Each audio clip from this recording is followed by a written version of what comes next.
Content warning. Today's episode of Pop Culture covers topics that may be disturbing for some viewers or listeners. Viewer and listener discretion is advised. Hello, my lovely hummingbirds! What's poppin', everyone? How's it going, everyone? It has been so long. Hold on, let me just shift that a little over there. So,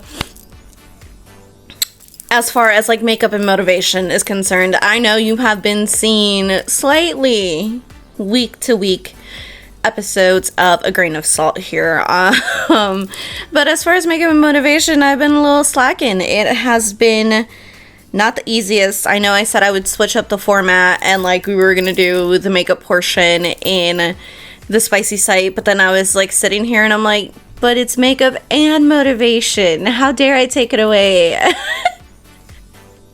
From the intro, I've been so busy doing a whole lot of stuff on the back end as far as pop culture is concerned, and just living situation and ability to record has also been a pain. It has been a hassle for sure. But hi, I missed you all so much, my lovely hummingbirds. I know that I promised y'all a while back a video of everything that has been going on in DR Congo, and we are going to be covering that as well in today's episode. So today's episode might be a little bit longer than some of the other ones, although makeup and motivation, welcome.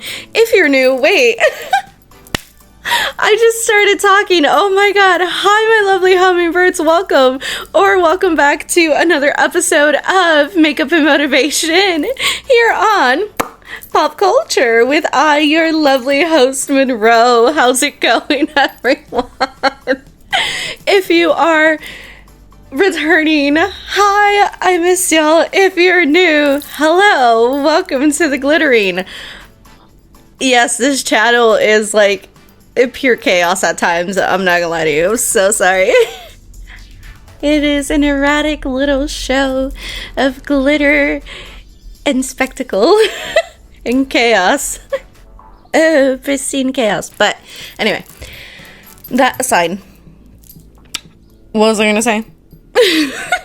Yes, I have been so busy working on so much, and I've owed y'all this makeup look of resourceful exasperation for a very long time.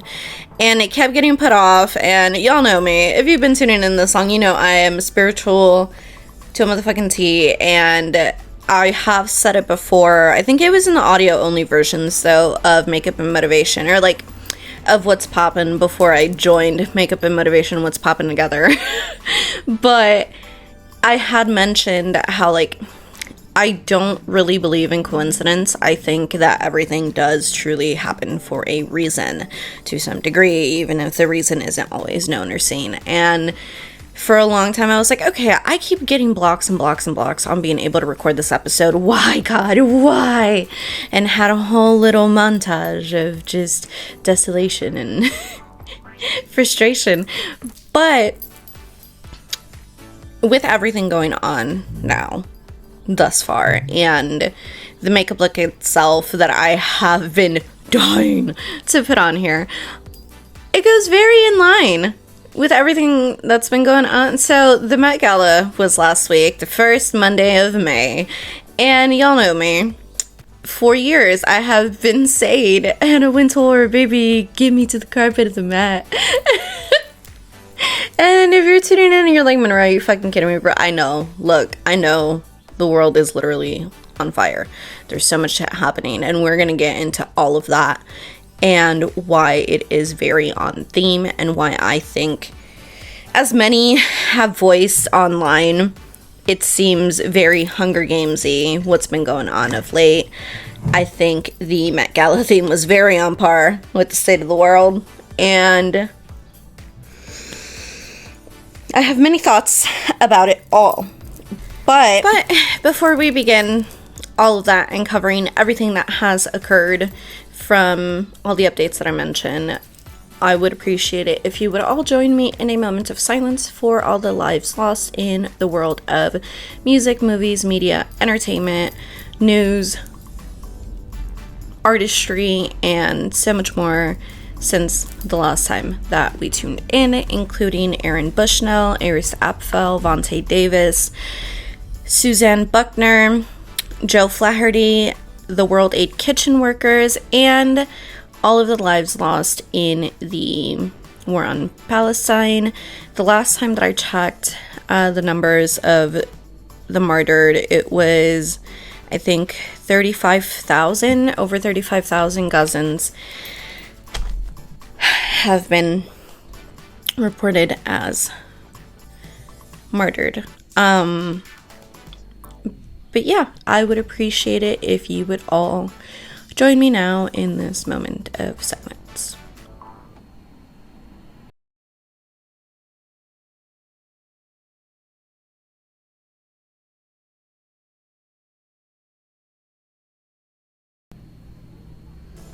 Thank you all for joining me in that moment of silence. I greatly appreciate it, my lovely hummingbirds. Now, let us get on to today's makeup look, which is in theme with the Met Gala theme, which is a garden in time. And we're gonna get into like all the little details of the story that inspired the theme, because I have so many thoughts. But yeah, let's get into it, shall we? The makeup look. Alright, so to kick off today's makeup look, we're gonna get started with some concealer. For the concealer that I used today, I did use the Tarte Amazonian Clay.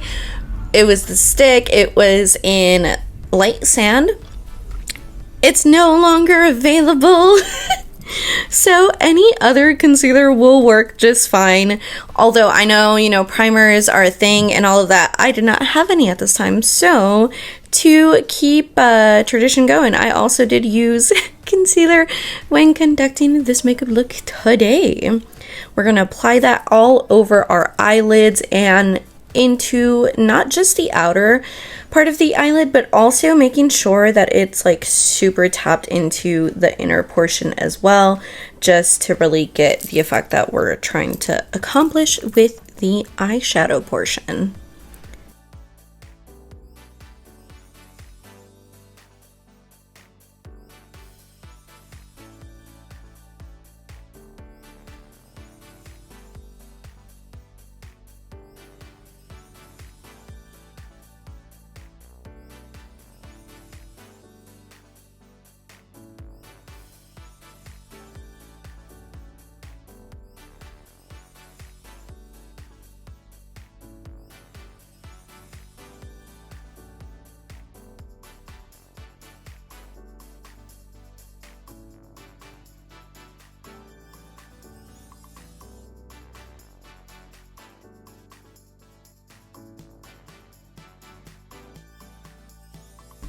Now that we've gone ahead and done that, we're going to use the Urban Decay Gwen Stefani palette.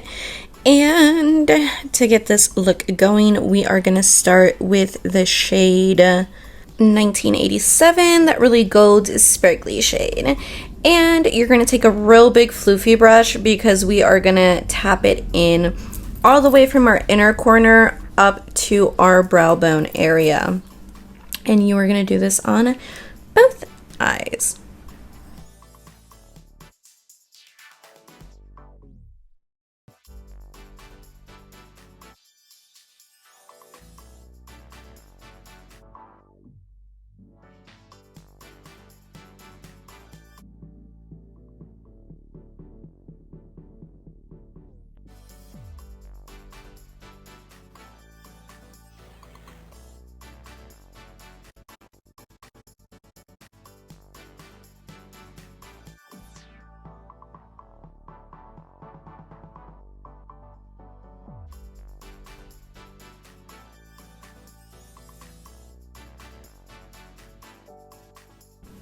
Once that's done, we're going to go with the Zulu by Juvia's Blaze.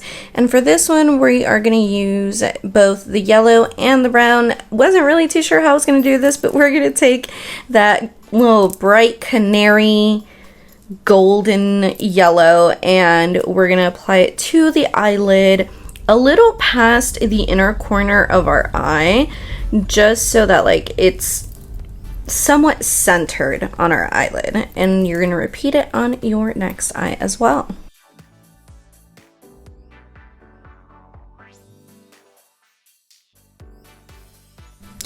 Once we apply it to the lid, make sure that you do a like floofing out of the pigment itself up a bit past the crease area, because we're trying to do a gradient look. We're trying to make it somewhat smoky, but with like yellows and browns. So definitely bring that color a bit up. And I was laughing because I don't remember what I said, but I think it reminded me of like a fried egg or something. I don't know. Once that's applied, we're gonna go in there with that gorgeous brown shade and we're gonna apply it to the outer corner. You're literally gonna want to draw like a little line and then work that into the eyelid. Like, do not just directly apply it, and you're really just gonna shade it in. Blend as you go. Blend your life away.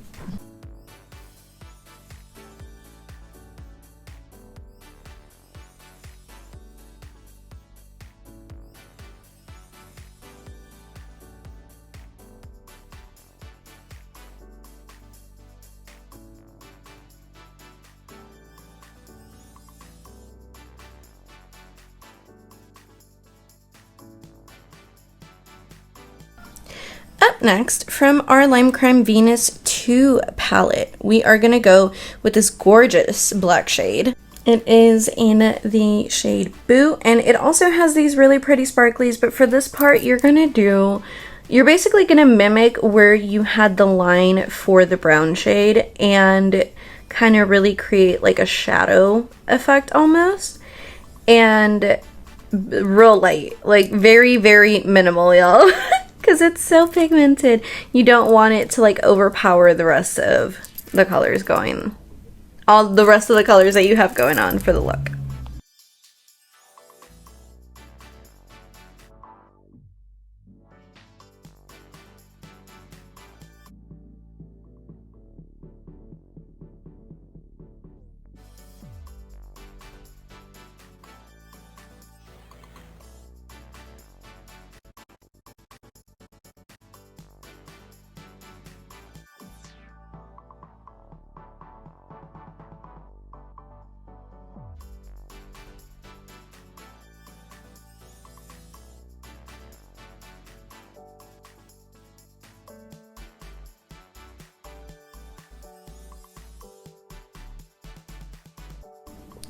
Now that that's done, we're going to grab our Juvia's The Heroine loose highlighter, and we're going to take that and another big floofy brush, and I know they have names, y'all, but just go with me here. And you're going to apply it to the brow bone area, like literally right under your eyebrow, and have it blend into that 1987 that we use from Urban Decay. Just look at the shimmer. It's so pretty. I love that highlighter. But yes, up next, we're going to start with our foundation. The parts you guys didn't see, I have moisturizer and primer on my face already before applying the foundation. Gotta take the headphones out though, because they will get dirty. My poor headphones, they struggle so much with all these looks.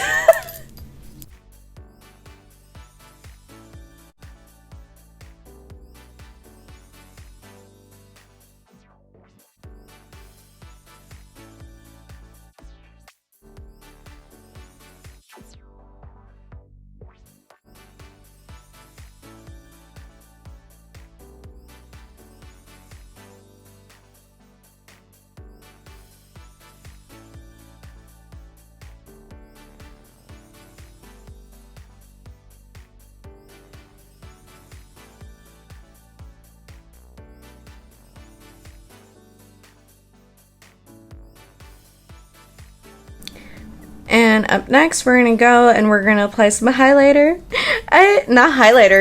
Concealer.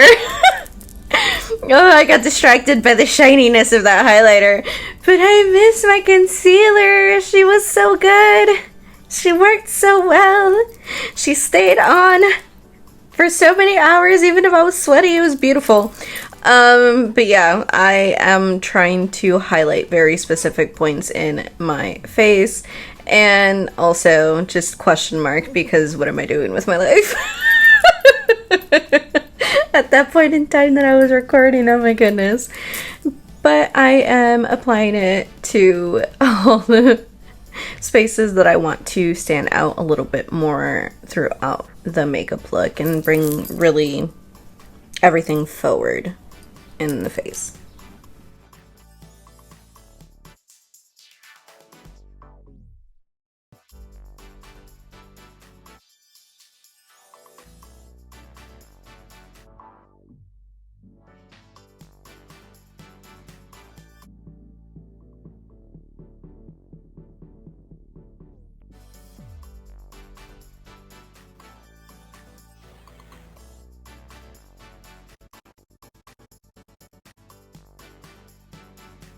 Is the application giving 2016 glam? It sure is, but I don't care because it fits for today's look. Up next, we are baking in the under eye area as well as everywhere else that I applied concealer, and we're just tapping it onto the skin with the brush. I know, like, you can do it with the makeup sponge, like wetting the makeup sponge and putting it in there. I like doing that sometimes, but like, I don't know, this just felt easier when I was doing it. But yeah, I keep making kissy faces at myself throughout the whole video. I just want to say I'm so sorry. I was feeling this makeup look so heavy when I did it.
So something happened where I do not remember right now what the heck happened, but I ended up contouring and adding blush and everything.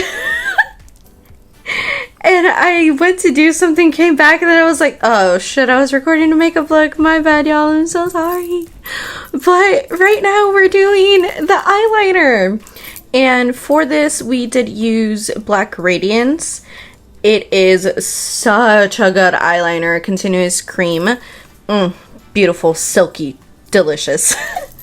Don't eat your eyeliner, y'all. It is not... That makes it sound like I ate my eyeliner. Oh my god. But anyway, we're doing a very long wing. You want it to follow the same shape that you have as far as like where your eyeshadow ends with the brown, and really just bring it together and make sure that you're doing in a sweeping motion. And I don't know, I love it. It's so good. You should try it out. Let me know what eyeliners y'all use in the comments.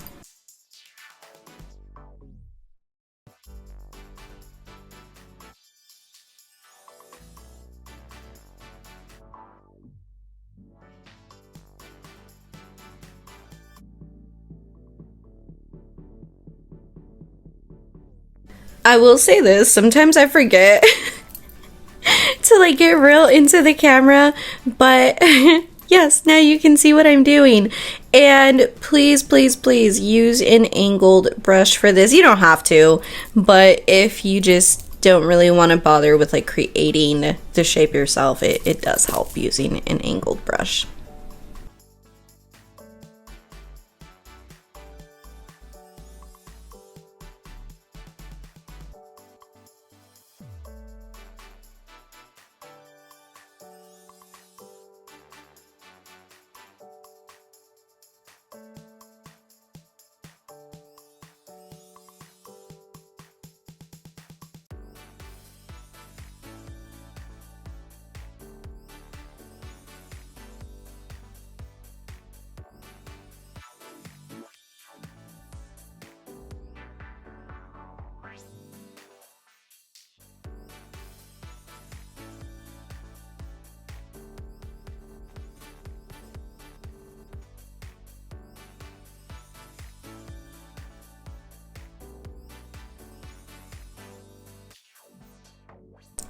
know, for one of my favorite parts, like one of my besties says, out here looking like a glazed donut. Look at that. It looks so pretty. I love doing just over-the-top makeup. I really do. It makes me so happy. But for the highlighter, I used the same one that I used on the eyelids, which is the Juvia's Place Heroin Loose Highlight Powder. And it's so pretty. Did I put on a lot? Yes, I did. Did I build it up? No, I did not. I was like, we are gonna shine today, baby. And I also did apply it to my nose. I literally just went like straight down. I love it. It's so sparkly. It's so shiny. Up next, we have this gorgeous nude lipstick, and not like the concealer nude. The shade is Stormy Sahara, and it is probably freaking discontinued. It was a color sensational lipstick from like, I don't know how long ago at this point. Up next, we are using Colossal, I think it was. And it was Glam Black Waterproof Mascara. Just because I think I ran out of eyelash glue at this time, or I just didn't feel like putting them on because of my contacts. One of the two happened, but yeah, we went with that.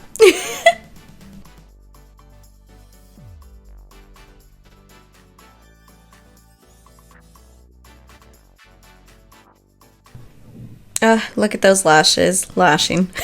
Well, this is the full makeup look. I'm gonna give y'all a reveal of what it looks like today when I did it as we get into today's episode, but I hope you enjoyed the makeup look. Clearly you could tell I was definitely feeling myself like okay, I love y'all so much. I lovely hummingbirds. If this is really you're leaving me, I'll catch you on the next one, but if not, tune in for today's episode, which is Resourceful Exasperation. Hi my lovely hummingbirds, how's it going everyone? What do we think about the makeup look? Is it giving a garden in time? Is it giving what the fuck was I gonna say? Poison ivy vibes. Is it giving on theme with the I think so, as much as I can pull off right now. My pretty earrings here that are stuck to my wing have butterflies on them, which like yay. And then like the little old school gothic looking necklace and the green dress and the poison ivy vibes and the hair and the eyes that resemble the sun falling beyond the horizon, and the lips that mimic not just the sands of time, but the flowers of time that were plucked one by one. So, I think so. I think it's giving for on theme. Why this makeup look for today's topic of conversation here on Makeup and Motivation, which is Resourceful Exasperation. The reason for it, originally, this makeup look was supposed to be not just for the video where I cover everything about what's going on in DR Congo and giving you guys updates about everything else going on in the world, but also it was going to be, at the time, the way I had originally planned and scheduled everything for my life, it was going to be part of the makeup look for 1 in 10. I have done this makeup look, as I mentioned, over time. Like, you've seen it before on pop culture if you've been following me along this long.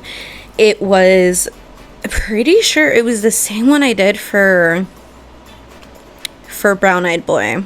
Not sure. Lord, not sure. But it's been on here before. And I need a caffeine. Woo, sweet baby Jesus. Sorry, y'all. I just went into a coughing fit. And that was instant karma, Lord. For my thought processes. But I'm like, I don't know why I'm so nervous. I am not channeling. We are not recording that episode yet. This happened last time. So when I was recording, little tangent, y'all. And if you're new here, hi, I love you. I told you in the intro, it is chaos today. When I was recording energy vampires, same thing started happening. I was like channeling as I was doing this episode. Granted, that happens every so often, just because I also do readings and the suchness, that is not a word. But as I was saying, I've used this makeup look before. I just never actually gave like a full breakdown on how to do it and how to achieve the gorgeous look and all that. When I was gonna initially do this episode, I was like, okay, it being for resourceful exasperation is perfect because the topic itself covers like not just why being uncomfortable and exasperated is beneficial to some extent when it comes to the journey of life, but it is using that as like motivation in itself to be a resource for your forward movement and abundance, right? And considering the state of the world right now, as I mentioned, seeing the Met on the 1st of May happen as it did, so many people were comparing it to being in District 1, like the Hunger Games. And honestly, I can't entirely say I blame them. While I am a person, and I said it here, said it so many times, Anna Wintour, baby, get me to the carpet of the Met with pop culture. Like, I am trying to be on there interviewing people, okay? Doing a little Vogue pop culture collab. Like, I want to do that because I want to be in that room. One, I want to see what happens at the Met, first and foremost. Like, I want to see what happens, right? I want to see what the big dinner is all about. But I also want to be in that space, in that environment, talking to all of the designers and all the artistry and thought that goes into the creation of an event of this magnitude. Now, I did mention on here previously, I can't remember what year it was exactly, but that had to be easy, like 2 years ago now, roughly. And sorry about that. 2 years ago, roughly. And I was like, interesting. Because I discussed the like price change that has happened at the Met since its inception to now. A seat at the Met for the event itself cost $75,000 US. And obviously that is no cheap ticket, right? Which is why, more often than not, the Met has always been known as the cream of the crop, the top of the top. I'm sure if you are very in tune to all things popular culture, you have seen at some point discussions of like people no longer getting invited because of their lack of relevancy when it comes to the world of popular culture, news, media, music, movies, entertainment, entrepreneurship, all of it.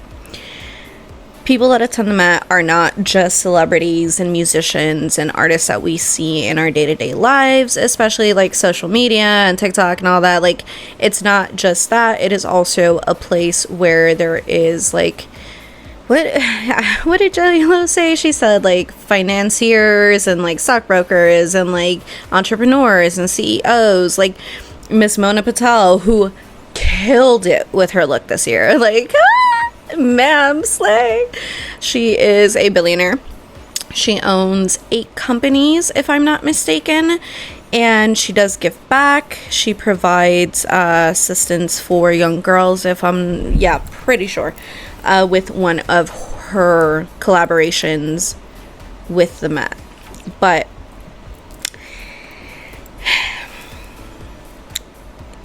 this year, we have seen everything from the student protests that are happening all over the country to them being shut down by police to them being attacked by what people are calling, or I guess the media at large is calling them anti-protesters, which is like,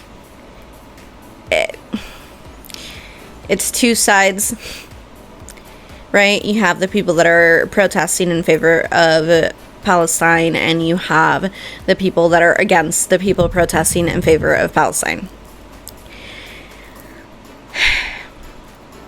There has been, since October of last year, so much turmoil, so much chaos, because the masses, society at large, in large part, is calling for a ceasefire, for all of this to end, for all of it to stop. Over the weekend, there was calls for all eyes on Rafah because of the threats by the Israeli government that they were going to invade the city of Rafah, which is on the border of Palestine and Egypt. And people seeing something like the Met, which is this grand spectacle of luxury and wealth and money and entertainment, and a lot of people say a giant popularity contest, and seeing how there are parts of the world that are actively burning, or in Brazil's case, I can't remember, Giselle posted it on her Instagram story asking for assistance for the people of Brazil because they had insane floods happen, and there seems to be so much tragedy going on, including the ongoing migrant crisis, including lack of funds, and people's inability to properly pay bills and have housing and money and essentially live. That seeing something as luxurious as the Met happen seems like a slap in the face to common society, especially since it is society at large that places a lot of these people in the positions of power they are in, mainly being a lot of the people attending have not publicly spoken out or said anything in favor of a ceasefire. And it rubs people the wrong way. So much so that the collective have banded together to do a blockout. And that is essentially everyone that was at the Met is getting blocked from people's profiles across all forms of media, including, say, their musicians, their stuff on Spotify, because people are tired. And granted, the rhetoric has occurred online where it's like, oh, well, we shouldn't be putting these people on a pedestal anyway, and why are we depending on them to say anything or have any form of influence, etc., etc., etc. And a few different things sparked it besides just the opulence of the event itself and the attendees and who they are. This creator, she is a model as well, Haley. I'm pretty sure her name is Haley. Yeah, pretty sure. She is... she's an awesome creator. I love all her content. Her look for the Met was based on Marie Antoinette. I think it was the Kirsten Dunst film. Not sure if she based it on actually Marie Antoinette or just the movie. But she used the sound let 'em eat cake, and everyone's like, oh my god, it went perfectly with her look. And then other people were like, no, she's literally they're playing in our faces. They know what's going on, and they refuse to speak up, right? If we're wondering why is this occurring with the Met, right, my lovely hummingbirds, if you're like, okay, I hear you, Monroe, I've seen it, I've seen all the discourse online as well, I just don't get why people are so pissed about this specific event and not all the other ones. I think in large part is, one, the Met has always been littered with its little forms, not little, it's various, I'm gonna say various seems better. Various forms of controversies for different reasons.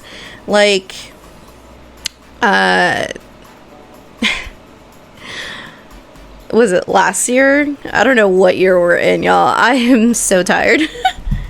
Yeah, last year, Karl Lagerfeld. He was a very controversial figure, artist as a whole. And which honestly, in the world of modeling, the things he was controversial for, I cannot say that I am actually surprised. I feel like there's certain things within specific industries that I'm not shocked that that's happening. Like, that sounds bad, but like, I'm really not. And not just that, but even like, the rumor is that if anyone were to say the most minimal of things against Miss Anna Wintour or the Met or the institution as a whole, that they will be banned if they do anything that breaks the rules of the Met, like not following the regulations for the outfits or things like that, that you can also be barred. And the Met is first and foremost a fundraiser, is what it is what is said that it is. And there's been conspiracies around it for years saying, you know, things like Illuminati rituals, and it is because no one really knows what goes on behind closed doors except those that attend, and those that have attended and choose to never attend again will say polite things and then say, but I would never go again. It was too scary for me. It was this. It was like so much. Others have spoken out and said it's basically a pissing competition, for lack of a better word. But it's also the price per seat, that because of the state of the world right now, it seems like such a mammoth amount that could be put into the world itself and the communities that exist within it. But that aside, I've always loved watching the Met. Y'all know this. You've been tuning in this long to pop culture. You know I love watching that shit because of the talent and raw artistry that goes into it, especially from not just all the well-known designers, but also the smaller designers that like get to go and get to be there and get to have their creations presented. Like, it's, I don't know, I love it. I think it's beautiful. But one of the things that I found quite interesting, and I felt some type of way about it, I'm not gonna lie to y'all, I was sitting there and I was like, huh, that's interesting, right? In other years of the Met, since its inception, when people that attend have found situations in society to be troubling to them on a personal level or just on a societal level, they have spoken up against it on the carpet of the Met. They have been vocal, they have said it, their outfits will resemble it. Whatever form of activism it is, it has been present. And it was very glaringly obvious to anyone that is very tuned into what is going on in Gaza right now that there was no representation of that. That none of it was shown. And while I love the artistry of it, I think that more could have been done in that regard. And before you say, oh my god, Monroe, but it's like it's about fashion. Yes, I'm aware it's about fashion. I know. But things have been said before. So it's just, it leaves this glaring question, I guess, of, oh, but why was nothing said this time? Right? And before you go in the comments and say, well, that's easy, it's the Zeos, I don't want no fighting in the comments, y'all. I really don't. I get how the glaring obviousness of things can happen, but I think that with any movement, right? And I've said this from the start when it comes to what's been going on with the blatant murderism of the people of Gaza. I mean, when I told y'all the numbers in the beginning of the episode, it is over 35,000 lives. That is insane to me. That is an abhorrent amount of lives lost. And I think the reason that everyone is so pissed, even individuals that watch it and were probably like, oh my god, I love this, the artistry and all of it, it's beautiful, but also it's like, but we cannot detract from the very real reality of what is going on. And the reason why I loved this year's theme, and I found it very, almost just bafflingly ironic, is because, so the theme itself, A Garden in Time, is based off of J.G. Ballard. Yeah. J.G. Ballard's short story called A Garden in Time. And it is essentially a story about a count, which his name is Axel. And I sat there, and in all my years of listening to Guns N' Roses, I was like, Axel, he plucks roses from a time garden. Oh my god, that's why Axl Rose chose his name. I don't know if that's actually true. But that's just where my brain went. I'm gonna look that up afterwards. But my little tangent there aside. It's about a count. And he is with his gorgeous, lovely bride that plays the harpsichord.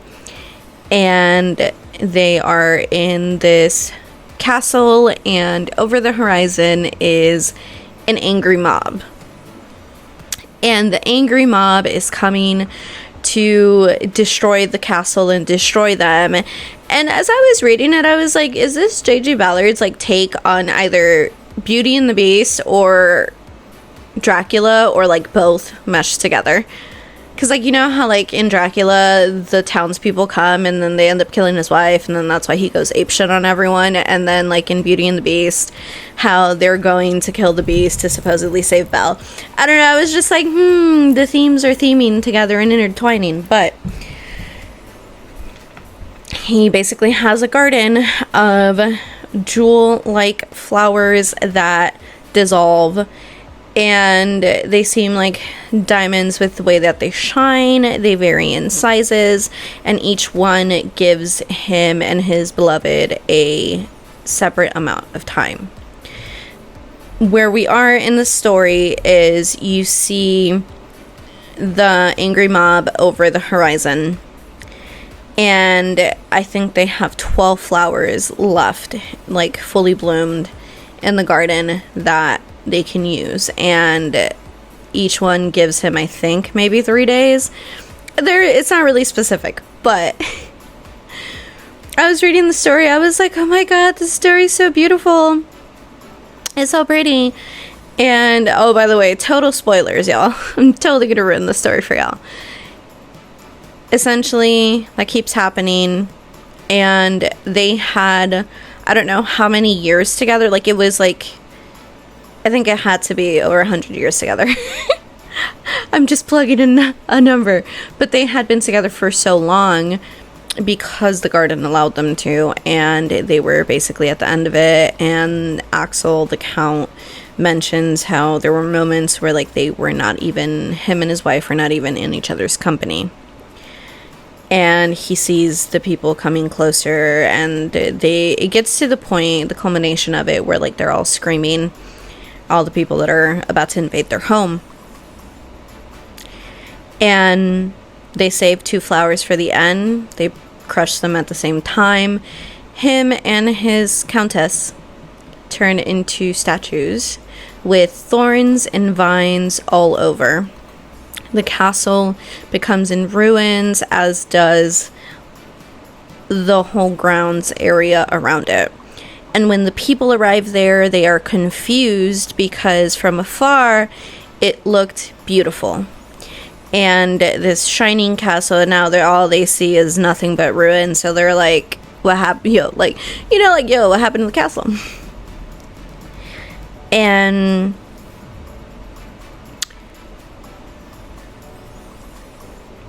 a few things. When I saw, after I finished reading it, right, I was like, okay, so essentially, a giant group of people that have all these weapons and all these materials and all these things are overpowering a castle of people that are just trying to live with each other and play music and love and be at peace with one another and live their lives how they see fit. And these people come with the intent to destroy them and destroy it. And when they get there and it is ruins, they kind of look at the statues and they're like, damn, well, what now? This isn't what we thought it looked like.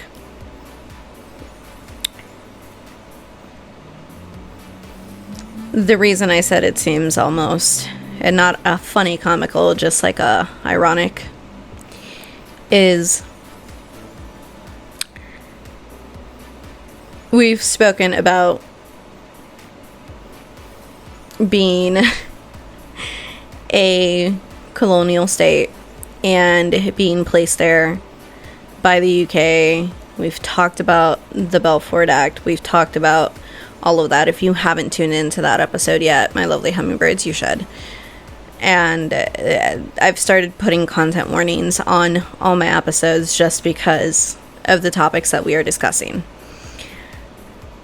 And I looked at it and it was hard for me not to draw the parallels of the invasion of this angry mob invading this couple's home. And once it was in ruins, seeing it and being like, well, what now?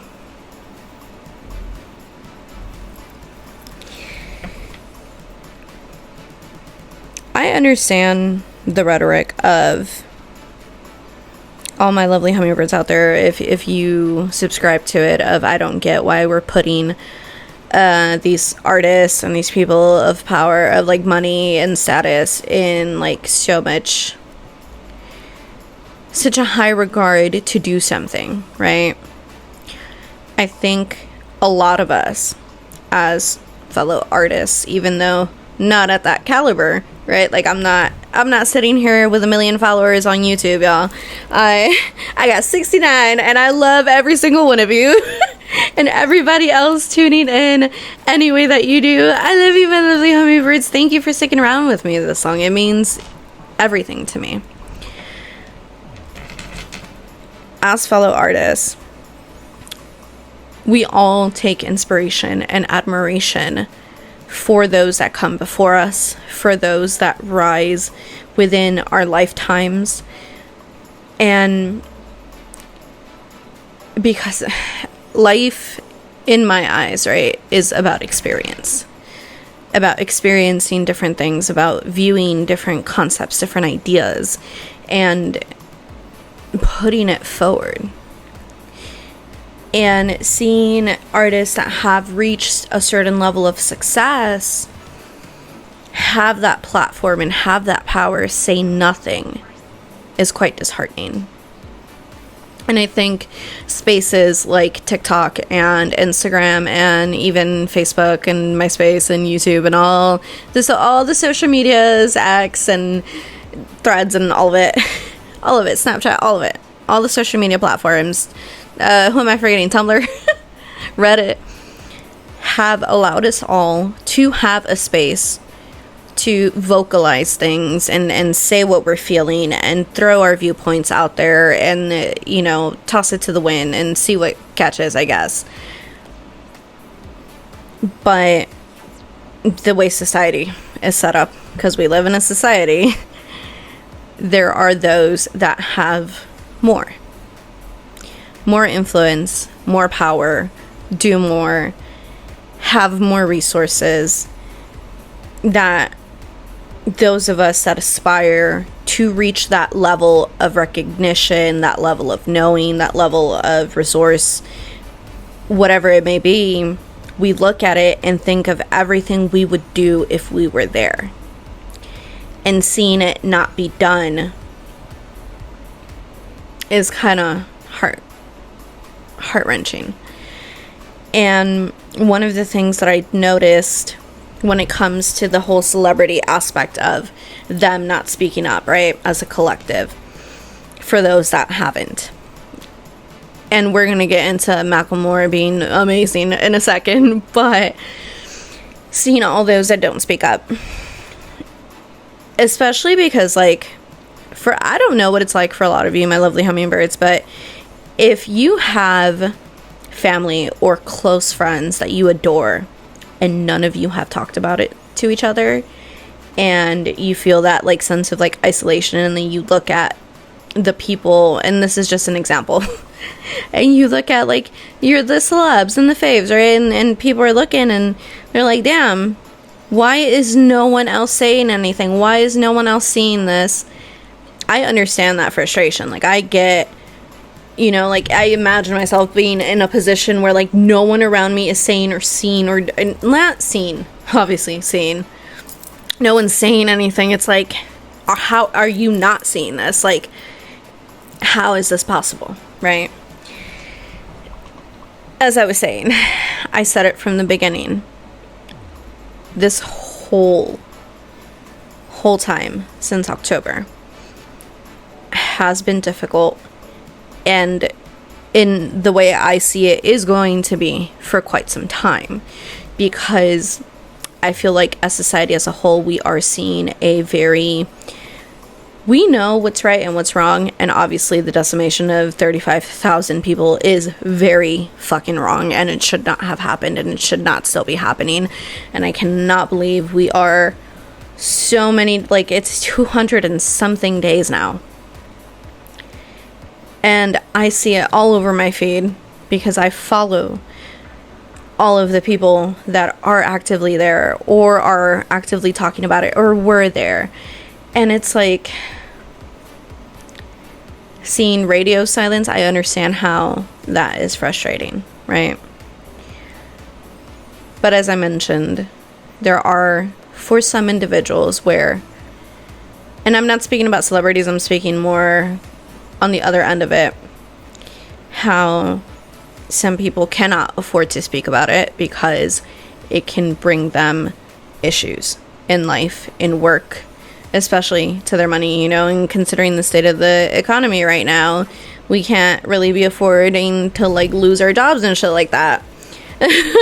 Like, but still, one of the things that I saw, and if y'all don't want to give nobody grace, you don't fucking have to. Live your life the way you choose, my lovely hummingbirds. But I saw this post where someone had said how Lizzo finally spoke up, and she shared a site about, I think it was a GoFundMe to send funds to Gaza.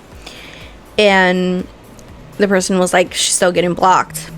And I sat there and I was, like, you know, scrolling through the comments, scrolling through the feeds of, like, everything. And this one person shared a TikTok of this creator, and they gave an incredible explanation of how a lot of celebs, you have to explain things to them like they're 6th graders, I think is what she said, and how people respond well to positive recognition, right? How people respond well to, the example that they gave was, if I have a student, I walk into class and everyone's acting wild, they said, I'm going to look at the one kid that's sitting down and be like, oh my god, look at you, you're sitting, you get a point. And they're like, and then Lizzo sees that this person got a point. Nobody knows what the points are for, but they also sit down and they're like, oh my god, they get a point. And then she's like, if I have to, bribe them with a glitter gel pen. And no, and she used Kendrick and Drake. She's like, they're arguing in the corner, and then they want the cool glitter gel pen, and so then they sit down and start listening and paying attention. And she basically was saying, to sum it up, in order to get people to listen, while yes, we have to be vocal and stand for what we believe in and say, what's in our heart when it comes to all of it, but also where it's the whole concept of like, you capture a lot of more bees with honey than you do with vinegar. Pretty sure that's not the actual saying, but you get what I mean, my lovely hummingbirds. Like, it's that concept of, if you want to get more people to see, and like, it sucks that it has to be that way, right? I was watching it and I was like, I mean, they're right.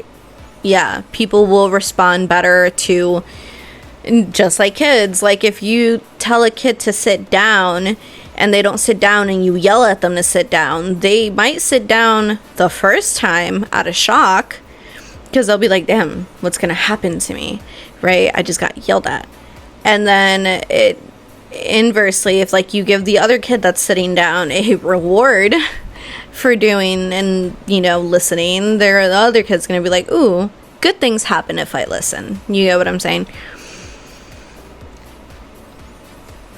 I'm not entirely against the block list. Block whoever you want, my lovely hummingbirds.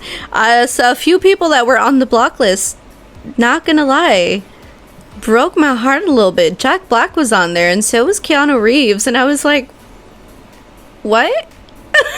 I looked at it for so long. I was like, I'm sorry, my brain's like clearly not computing right now. Not Keanu and Jack Black. It can't be. Like, I love these men, they're so sweet. No, right? I don't think by any means things are easy right now. I know emotions are for sure running high, and on the inverse, there's so many people saying, like, just because there is conflict on the other side of the world does not mean that, like, our lives stop. Like, we're still out here celebrating Mother's Day and holidays and family birthdays and celebrations of the sort. And it's like, sorry, my phone is like dying. It's like, it just,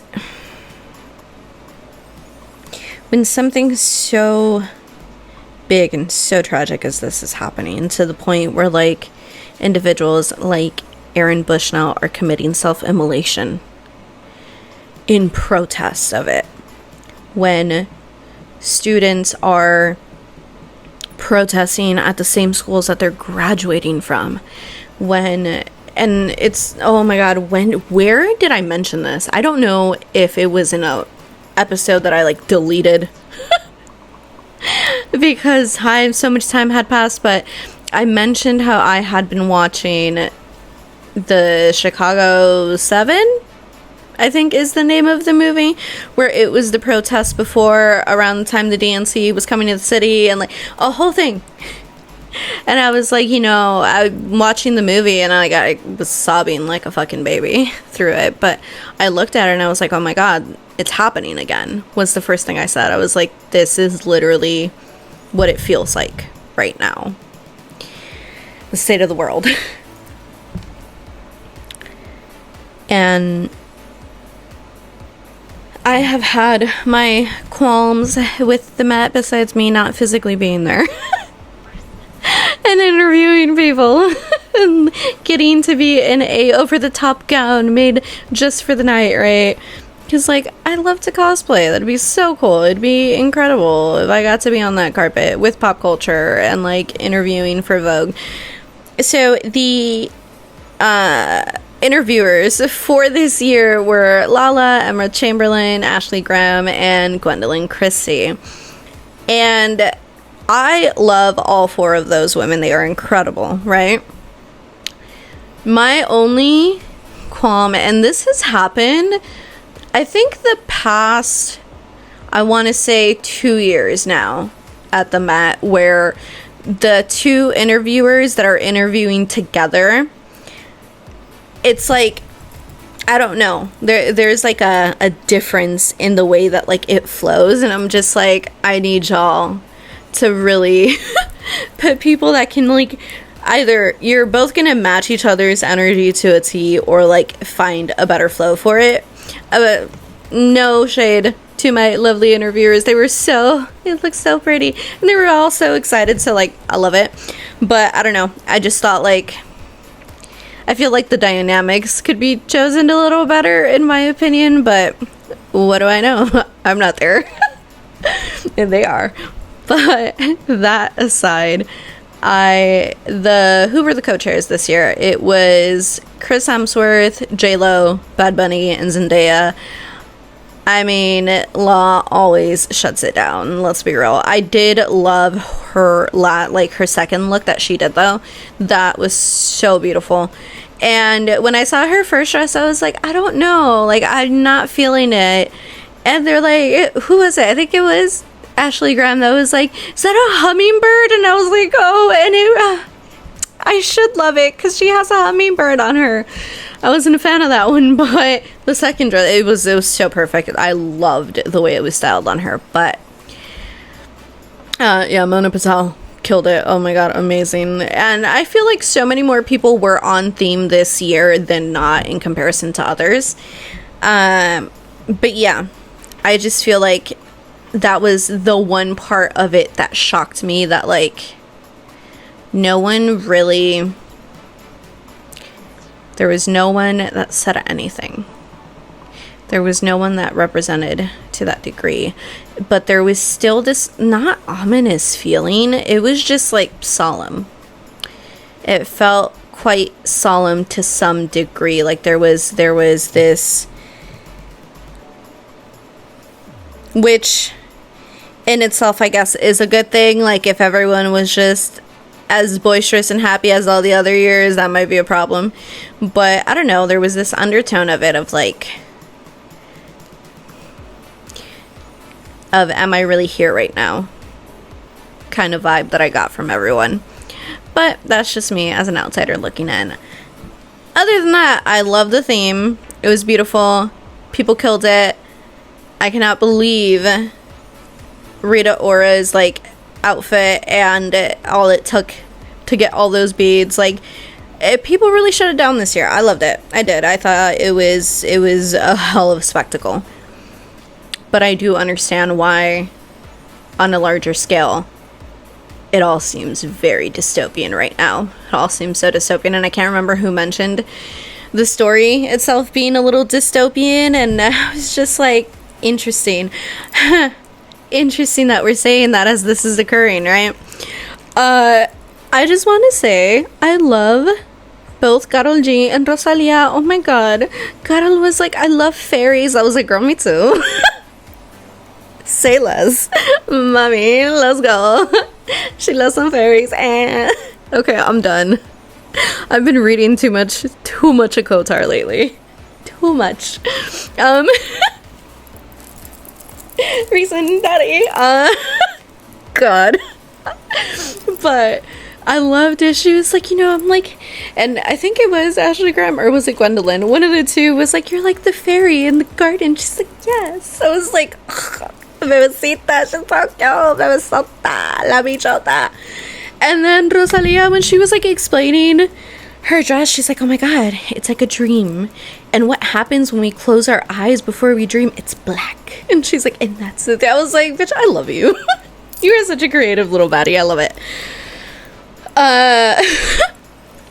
But Matt aside, giving District 1 vibes aside,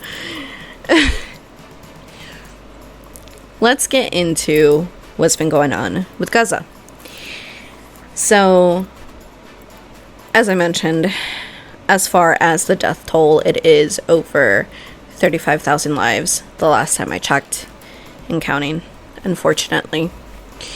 The World KitchenAid workers that were bombed, even though they were in descript vehicles, even though they had planned everything.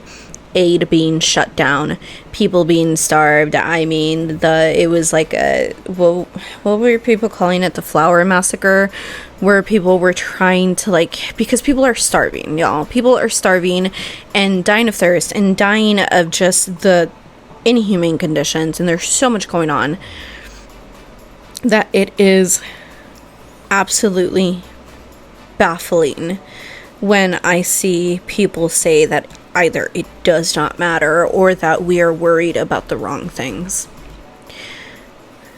I know that there is so much stateside going on here in the US. I mean, and we are going to cover the amount of laws that are being enacted here that are going quite fucking backwards, if I do say so myself. I was sitting here looking some things over, and I was like, oh my god, we are in a fucking simulation, because there is no way this is real life right now. But, sorry. For everyone saying, like, we need to fix at home first. Yes, we have some very real issues going on that do require our immediate attention here in the States, but also, I don't know, I guess my mindset with it, right, is if that were happening here, any one of us, if it were happening in our home countries, in places where our loved ones are, our immediate family, our friends, we would want the world to pay attention to. And I feel like there is this notion of, like, lack of empathy that is so baffling to me. And while I know, like, we can only do so much being here, what we can do, to some extent, what we should be. I commend the students that are raising their voices and protesting. And for those, and I saw this thing, Brett Cooper on her podcast on Snapchat, she had mentioned how some schools are canceling graduations altogether. So a lot of the kids that graduated in 2020 that didn't get to walk are also not getting to walk in 2024. And that, like, it's breaking their heart, right? It's tragic, because of the amount of money and work that they've put in and all of that. And, you know, the schools are canceling. And this is where I deviate from, like, what she said, which, like, I love watching her content. She is an amazing creator. And there are some things that, like, I watch and I'm like, damn, you have a very, very good point, Brett. But,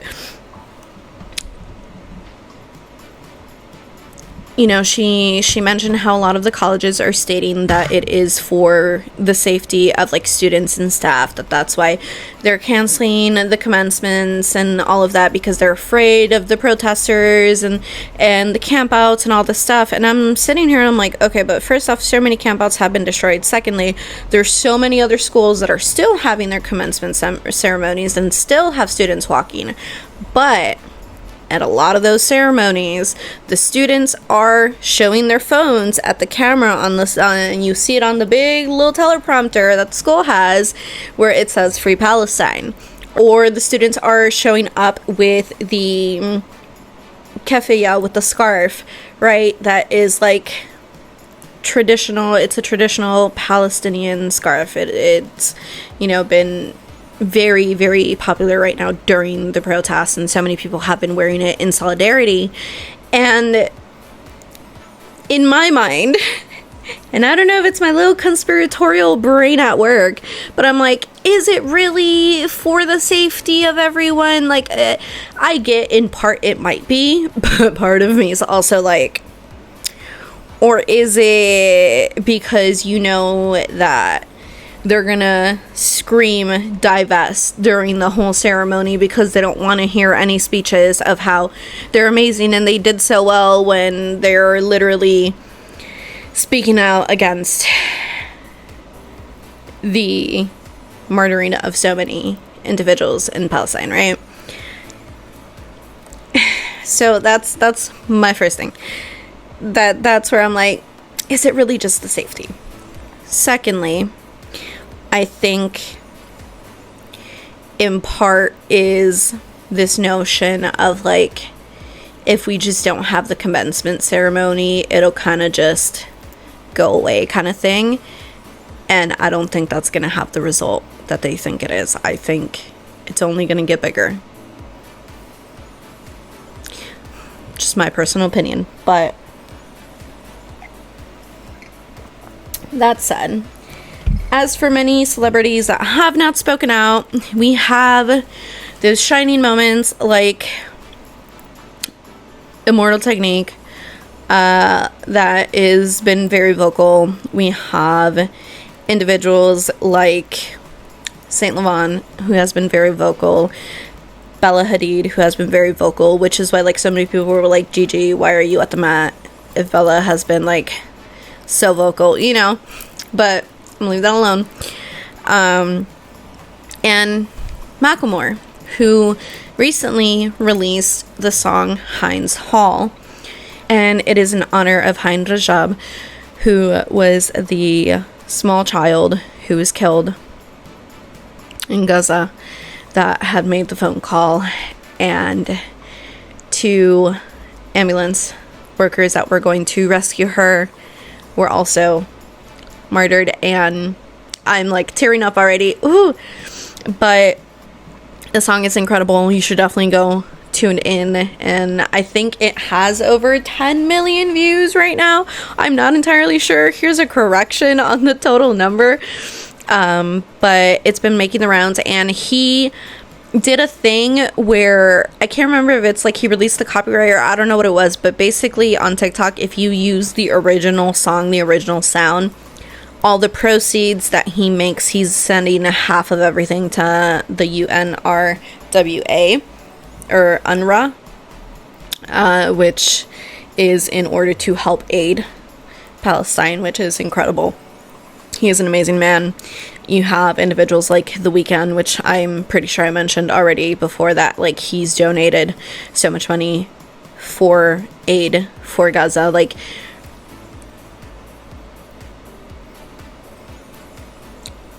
I know it's hard. I know the world is in shambles everywhere right now.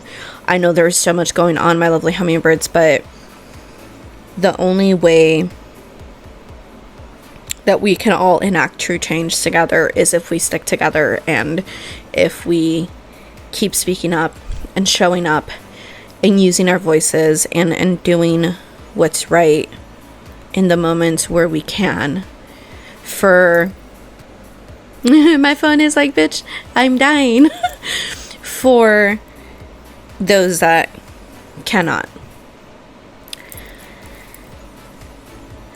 All eyes on Rafah, and they have been, and people are so attentive because I think it was majority vote already of the UN agreeing to include Palestine as a participating state. And everyone's like, can we make a motion to veto the US's veto, because they keep vetoing even though they say they're in accordance now for a ceasefire, and there's so much going on there. And we're gonna get into like the craziness of what is the politics in this country on the next Makeup and Motivation episode, because Lord have mercy, is it just a what the fuck right now in this country as well. But not to that degree, obviously. But if anyone somehow is tuning in, I mean, if Motas Zeta can hear me right now, because he is currently, he was here, if I'm not mistaken, he got to see some of the student encampments. You are not alone, and the world is watching, and people are speaking up. And to him, and to Bisan, and to everyone Please do not lose hope. Do not lose faith. I cannot even fathom what you're experiencing, what you're going through, but you're not alone. And I just, my heart goes out to anyone that is directly impacted or suffering from this in any way. But yes, that said, we're going to go into what is going on in DR Congo, with DR Congo, and why that matters to us. But I am going to take a moment right now and pause and charge my phone because she is dying. So it's just going to skip and jump. You already know. Drink your water, my lovely hummingbirds. So, all right. I am back. My phone is charged, and I also had to take out my contacts because they were past the point of rejuicing. They could not be revived anymore. I had to put them away, soak them, and I'll try again tomorrow. It is allergy season. I need my allergy eye drops because it's time. I can deny it no longer. Ironically, I'm dressed as Poison Ivy right now, which, like, I'm allergic to the earth. Okay. My jokes aside. So, and I don't know why I'm covering it right now, but next week's episode, technically this week. And thank you for bearing with me as I get everything situated, my lovely hummingbirds. This week, in the next episode that we do for Makeup and Motivation, I am going to cover more on the blockout that is occurring, as well as showing you guys what celebrities are on it. Talking about the TikTok ban, which, like, I don't know, I'm gonna just say it now. I think Meta bottom. I really do. From the second I logged back into TikTok after I think I was gone for like a month of like all socials, pretty sure Meta bought it. Pretty freaking sure. Also, we're going to talk about the state of the country here in the U.S., everything that's been going on politically, updates with Gaza, updates with DR Congo, if any, updates with other things occurring around the world, as well as, well, I had something else I wanted, laws that are changing. I was like, what was the other thing I was going to talk about? But, yeah. Ooh, sorry for the random pause. I am sleepy. I'm a sleepy girl. So, right now, we're going to get into everything that's been going on in DR Congo. So, since October of 2023 to now, there have been 7.1 million people displaced for various reasons. Besides political turmoil, civil unrest, deforestation, lack of resources, human rights violations, diseases, health issues, natural disasters occurring as well. I think they had, I can't remember if it was an earthquake or not, something happened. And then also armed groups, militia, and so many other things going on, starvation, dehydration. It's a lot, and it has been going on for a while. And the more that I researched, considering everything that's going on in Palestine right now, I'm not surprised by everything I found, but I will say I was just like, what the fuck? It was such a WTF moment, because if we go back to the very beginning of when all of this started, we're going back to 1885. So in 1885, Prince Leopold of Belgium acquired the rights to DR Congo by the European colonies. He was there, and he said that it was his own private place to own. Which, what the fuck? He forced the people there to essentially harvest the natural resources. And so many other atrocities occurred. He owned DR Congo for 7 years. I cannot math. Apparently, 1885 to 1908. That is not 7 years, Monroe. Sheesh. 23 years. I can't count. Sorry, my lovely hummingbirds. For 23 years. After that, he relinquished it and gave it up as a Belgian colony. On July 5th, the M23 went against the Force Publique, attempting to remove all Belgian influence from DR Congo. DR Congo officially received their liberty from Belgium on June 30th, 1960. And then things got messy. Very, very messy. Because the US got involved. Are we surprised? Can't say that we are. Seeing everything that we do, knowing everything that we learn about our government as time passes, I don't think anyone that lives here is really entirely shocked.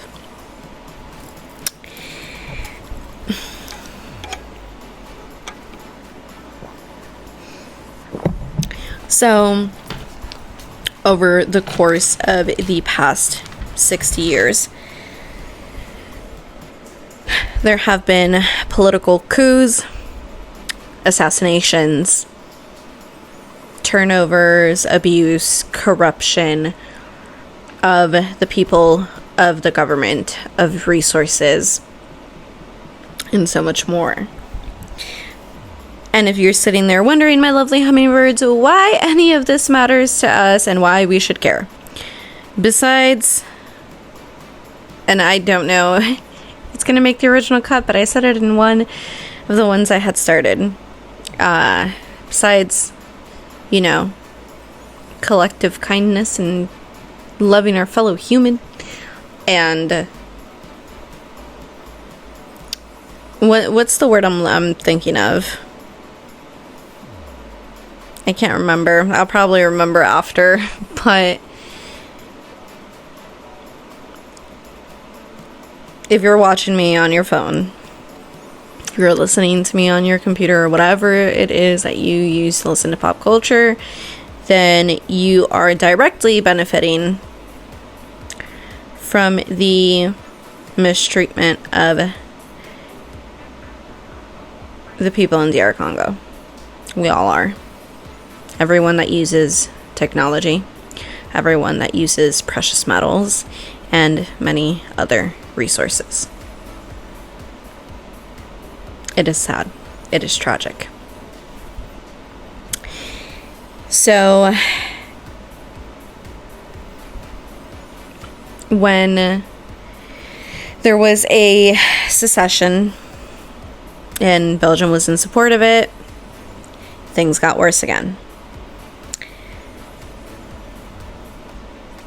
Once DR Congo achieved their liberty, in August 1960, the U.S. was involved in a covert military program to assassinate Lumumba, who was the prime minister, if I'm not mistaken.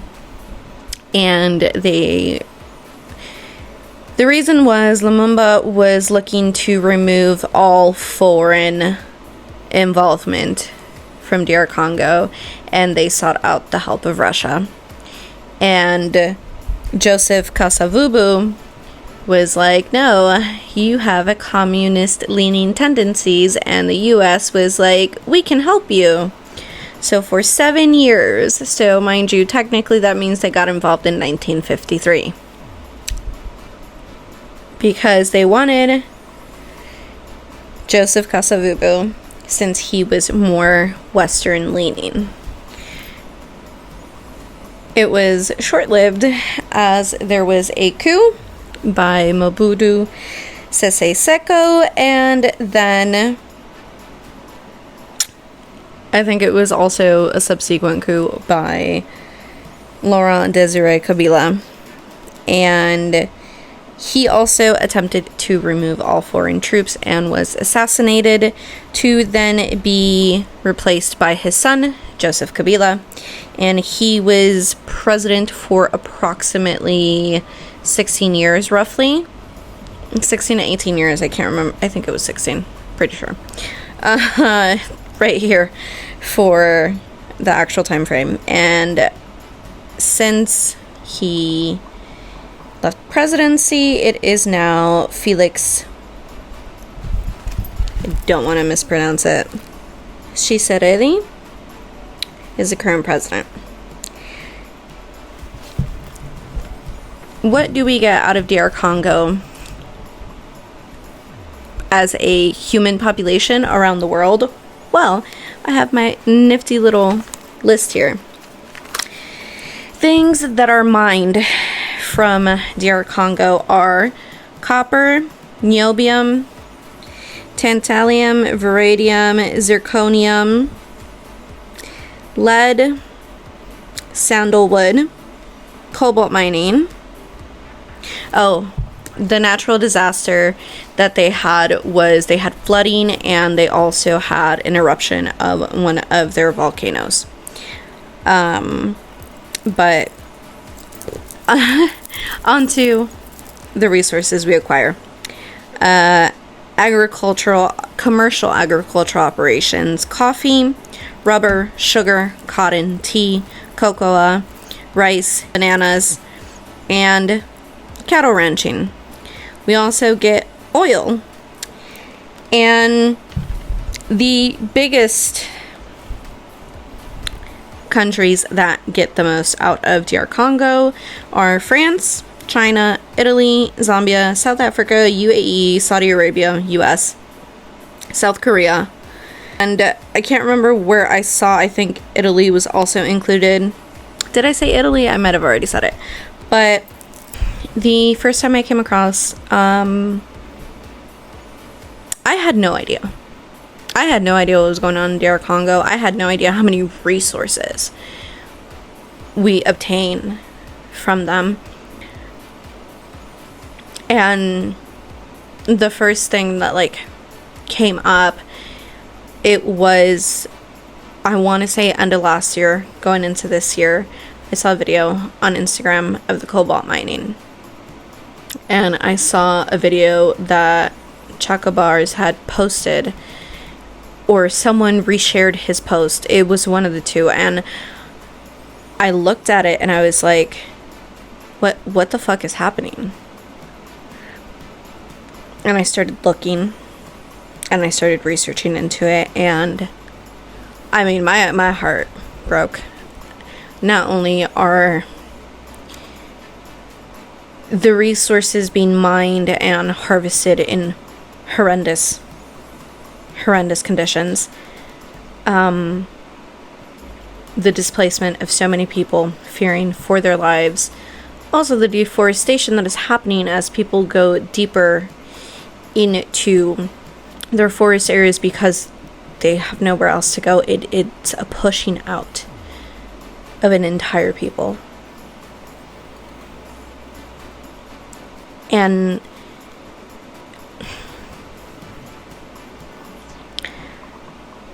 it's insane how much is not shown, how much we don't know, how much we get so enveloped with other things, other distractions, like everything that happens in the world of music, movies, media, and entertainment, like the Met, like Drake and Kendrick beef, like Taylor's Eras tour. No shade to the Swifties at all. And while I understand that it might not be happening next door, it might not be happening 5 feet from where we're standing, it is both the situation in DR Congo and what's happening in Palestine, two very, very crucial moments in history that we're living through. Two very impactful, tragic moments in history that we're living through. And one of the things of like why, and I'm not the only person I know that thinks this, I have seen so much discourse around the TikTok ban. Because, so I mentioned, I think the very first episode that I did after war broke out in Gaza, that I feared for the censorship that would take place as things continued. And the more that things progressed and the more that people rallied together and united and started using our voices and speaking out, the more that collectively so many people were silenced. And I'm pretty sure I mentioned it on here before, where I was seeing this thing, I think it was around time of the Emmys. It was one of the award shows. And I saw someone say under a post that like they worked for this high name celebrity and they worked on running their socials, and they were like, honestly, they don't know. A lot are horribly oblivious because it's not directly in their faces all the time. And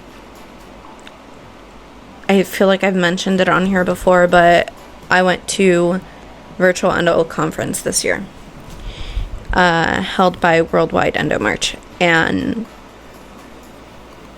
one of the doctors, he said doctors can only see what they know.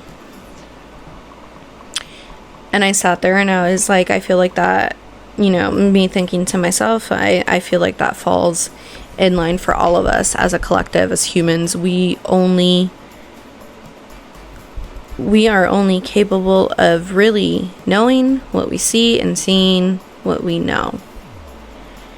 And it leaves us blinded to some degree. It leaves us trapped in a perpetual circle. But I mean, that's how the algorithm works, right? If you sit there and you're like me and you're scrolling and you end up in, like, I don't know if you guys have ever ended on the YouTube rabbit hole of like conspiracies. And at some point you get to Skinwalkers and it is like 4 a.m. and then you're like, should I really be watching this right now? Right? And then the next day you wake up and all your suggestions are what you just watched.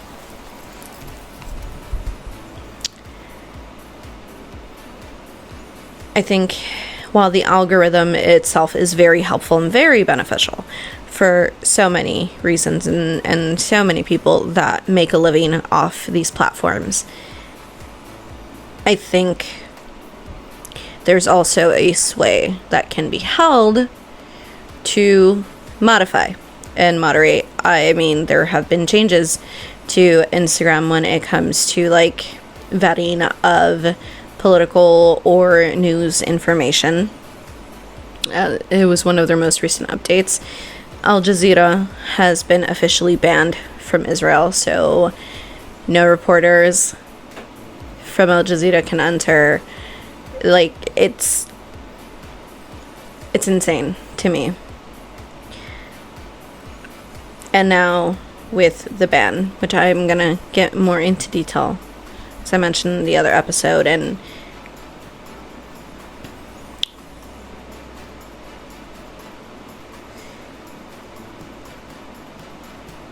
I know it can get tiring to be scrolling and seeing all the bad at every turn that is going on. Not just in and around the world, but even here stateside. But turning a blind eye to what is occurring is not going to magically make it all go away. Sadly, the world does not work that way. If it could just be like, nope, problem's not there, poof, problem magically gone, I would have no bills. I would have no bills. Honestly, I probably would be like, nope, I have no endo, gone, magically, woo. I tried that, don't do that. Ooh, because the universe will give you a swift kick in the butt and be like, sit down. I've gotten so many. But seeing things like the immolation of Aaron Bushnell, seeing world kitchen workers being martyred, as well as all the martyrs that are currently in Gaza, for all the people that are currently displaced in DR Congo, for everyone suffering around the world. The reason that today's episode is called Resourceful Exasperation is because I don't know if you guys have, like, in the journey of life, love, and self-healing and all that gorgeousness, if you guys have seen the whole, like, when you are at your breaking point, that is when you are on the precipice of success. And the only way you will get to that point on the other side of it is by going through what is happening, through that exasperation, through that discomfort. Like, change is uncomfortable. It's supposed to be uncomfortable, because if we were constantly in comfort, we would never change. What is comfortability? I have a nifty little definition, actually. So, comfort is providing physical ease and relaxation as large as is needed or as is wanted. I saw we are not channeling right now. I saw 23 on the timer. Anyway, so we are at the point, or at least I feel like everyone is just at the point of exasperation as well, which is why I named the episode as such. And I did not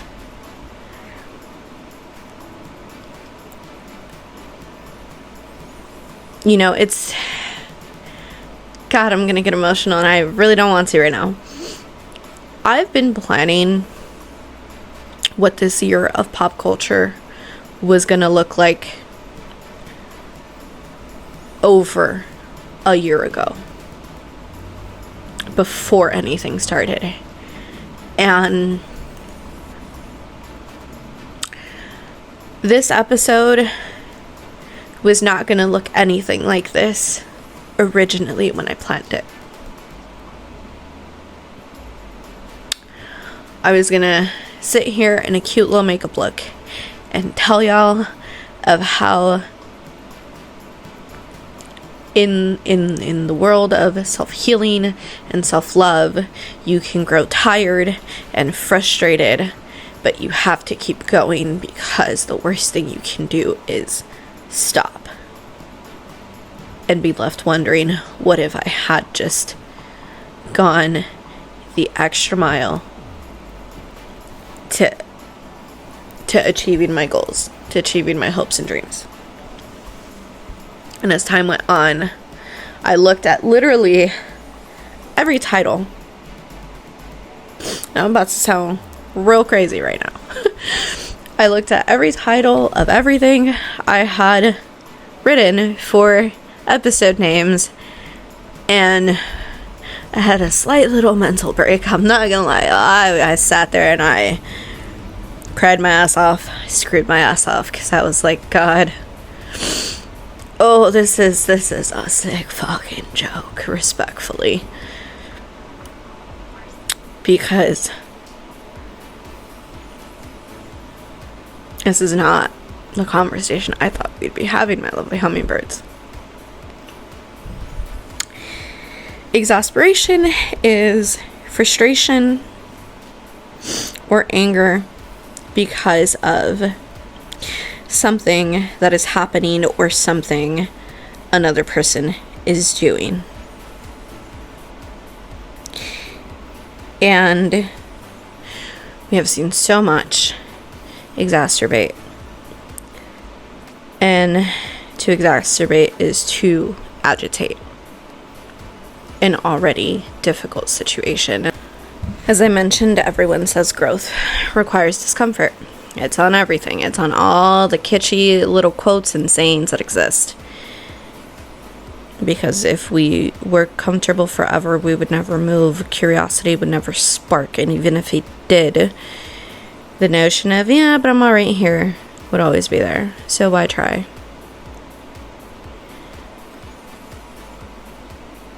I think change requires exasperation. I think change requires, to some point, that level of anger, of frustration, of seeing so clearly how something could be better, and feeling that push of not seeing it happen to the point that it pushes us to do something about it. In a perfect world, a world where there was no bad, where there was no pain, where there was no hurt, you wouldn't have to listen to me blab on pop culture for hours on end during the week.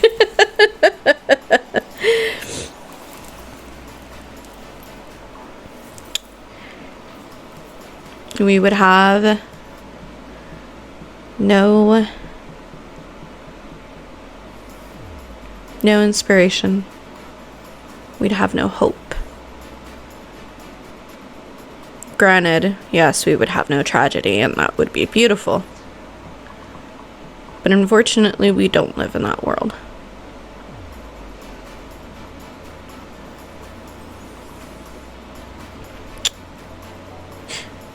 The reason for this makeup look, and I mentioned it a bit in the intro, of how the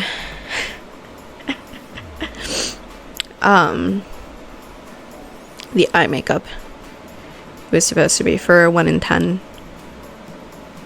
episode on Coffee and Conversation, where I'm going to discuss about the statistics of endometriosis.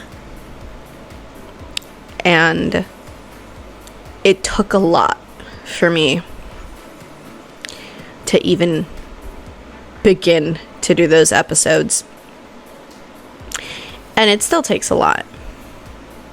But the more that I have grown, not just into an adult that's damn near 30, but also as a person in my own journey of life, and doing my very own set of fuck-ups throughout it, and doing my own set of fixings throughout it, and learning and unlearning.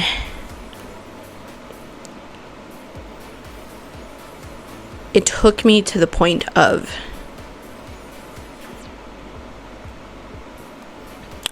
being drop-kicked by the universe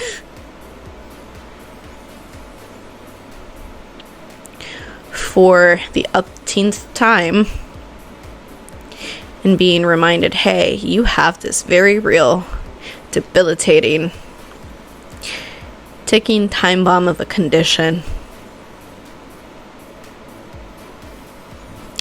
And so do many other people.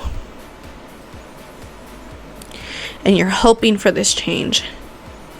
And you're seeing so many ways that something can be done.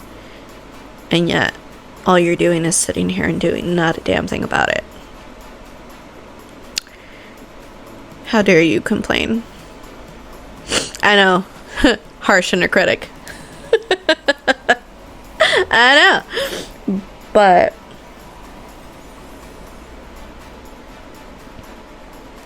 it was that frustration that pushed me to take some really big steps that I've been taking.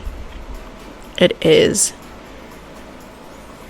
that anger at seeing thousands of innocent people lose their homes and their families, to find out more about what's going on in the world beyond the very closed scope of things. And as I was watching the mat and watching how nary a person said anything,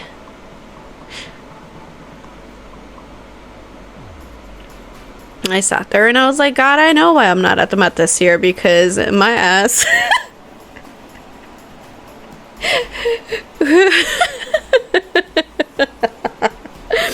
oh God, I would Lord I'd probably be banned. Be like, Monroe, she can never come back.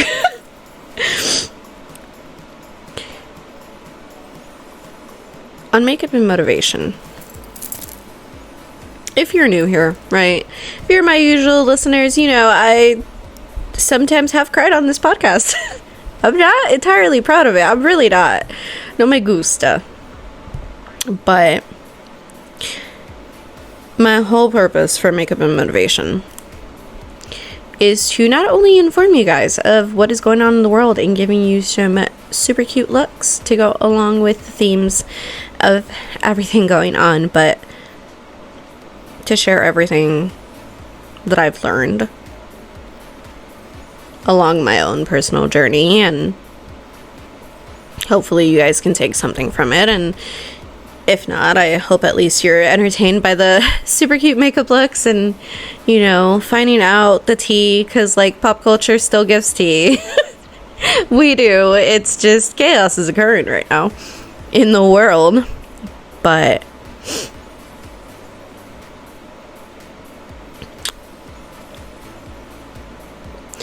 there are moments in the journey of life, whether you subscribe to a more spiritual journey where it is crystals and horoscopes and astrology and astronomy and all of it, and, you know, witchy spells and candle work and cleanses, or you have a strong faith in God and you go to church every Sunday and you spend your time in devotion, even if it is not in a church, and even if you are taking the route of self-fulfillment where you believe in self and your actions and holding yourself accountable.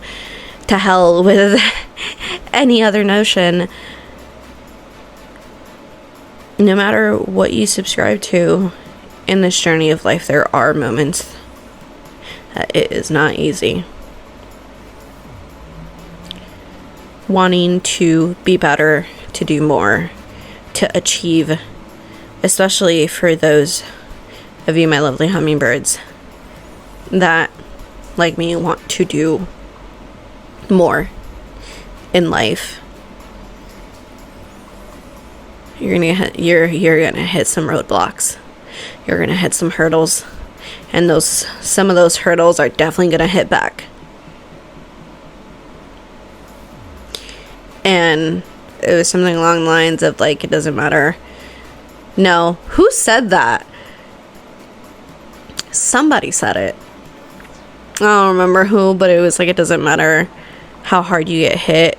It's about how hard you get back up. I don't remember right now. My brain's a little discombobulated at the moment, but the reason why any of this matters, everything that we covered on today's episode, everything that has to do with discomfort and exasperation and feeling tired and drained and worn.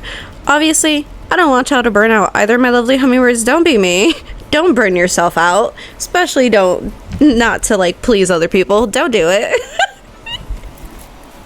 Don't do it. Yes, have empathy, but also fill your cup too, my lovely hummingbirds. I love you. Take care of yourselves. Drink some water. Get some proper sleep. Don't be pulling a me. Out here running on like... I did good. I did 4 yesterday. Teehee. And we're going to get into my insomnia on an episode of Cafés de Conversación, a little coffee and conversation, but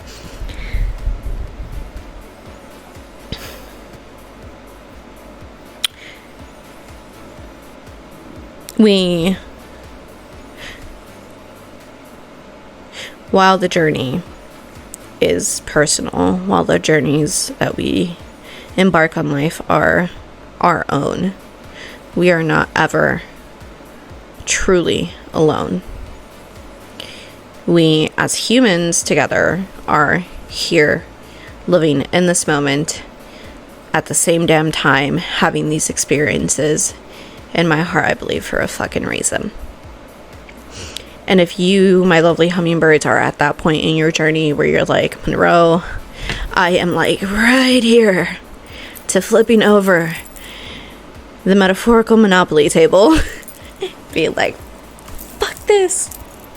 Look, feel your feelings, my lovely hummingbirds. You are entitled to feel your feelings, okay? And have that moment. Absolutely. But know that if you are at that point might be your push. It might be your push forward. It might be that push that you need to do what the fuck you promised yourself, God, the universe, whomsoever you believe in that you would do. It's not easy, but it is worth it. And I don't know why I just got this download. It is Mental Health Awareness Month. My lovely hummingbirds, I love you all so much. You matter. And I know with mental health, it is hard. It is so hard to embark on these journeys and to believe, but I need you to know that you are so important and you matter because you are alive right now in this moment, and it is for a reason. And that push might feel like it's pushing you over a ledge, but baby, you got wings and you are gonna fly. And if you're like, nope, well, there's a fucking trampoline waiting for you at the bottom. It's gonna bounce you on to the next part. And the next one after that. In the moments of exasperation, in the journey of life, love, and self-healing, one of the things that I want you to remember, my lovely hummingbirds, is that exasperation is the precipice for change. But in it, we must also remember to care for ourselves and fill ourselves back up with all that love that we keep putting out externally. And once we do that, reach out to those around us. Reach out to those that cheer us on genuinely, that love us wholeheartedly, and those that are really, truly always there. You know who your soul families are, my lovely hummingbirds. You know who those people are. And if you haven't found them yet, I wholeheartedly believe you're about to. I'm sorry, I got emotional on pop culture again. It's going to be a recurring thing. It's almost pop culture's birthday. We are a few days away. What day is it today? Holy chiz. Is it really? This cannot be pop culture birthday day. The microphone was off for a bit there. And I don't know what's the last thing I said. So that's gonna be a post edit thing. You guys are gonna notice a real weird chop there. But anyway, as always, les mando mucha paz, muchos besos, y les recuerdo que miren hacia la luna, sending you much peace, many Kisses, and Ryan needs to always look up at the moon. I love you all so much. Have a good one. I'll catch y'all tomorrow for another episode, and not of Makeup and Motivation, different series. But I'll catch y'all on here nonetheless. Have a good one. And okay, I love you. Bye.